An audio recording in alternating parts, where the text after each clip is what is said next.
balita, ang Pilipinas ay mayaman sa makapigil hiningang mga tanawin. Busog ang bansa sa mga likas na yaman na siyang dahilan kung bakit dinarayo ng mga turista. Kaya naman upang makapalakas pa ang turismo sa bansa, isinusulong ni Senadora Grace Poe ang panukalang batas na Film Tourism Bill. Para sa detalye, balitaan mo kami, Jackie Sai.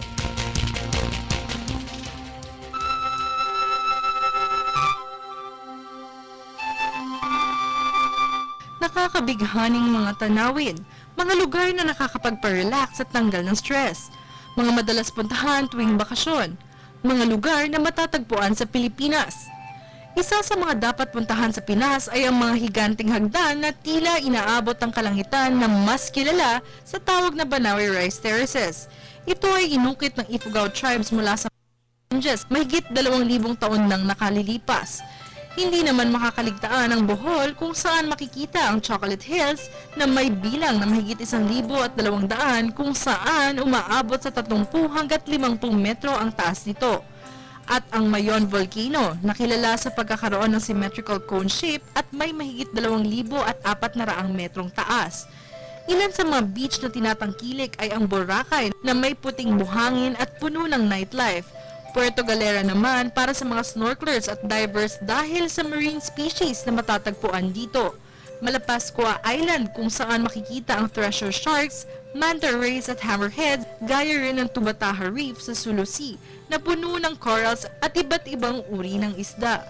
Hindi naman magpapahuli ang Donsol sa Sorsogon na may mga whale sharks at waterfalls. Meron din itong mga kuwebang nakatago, gaya ng Puerto Princesa Underground River na may longest navigable underground river at pinoprotektahan ng National Park. Ilan rin sa mga simbahan gaya ng San Agustin Church sa Maynila na pinakamatandang simbahan gawa sa bato at tinayo noong 1589 ay nananatiling matatag sa kabila ng pinagdaan ng 7 lindol at 2 sunog.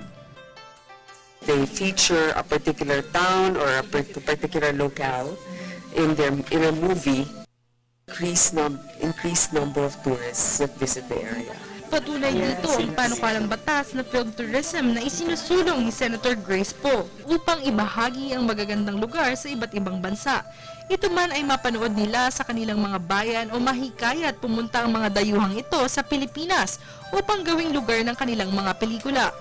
Hindi lang ito makakatulong sa turismo ng ating bansa, kundi layunin din ito ang mabigyan ng mga trabaho ang mga kababayan natin. And I think that if it's featured in an epic movie, then they'll really see the beauty of our country.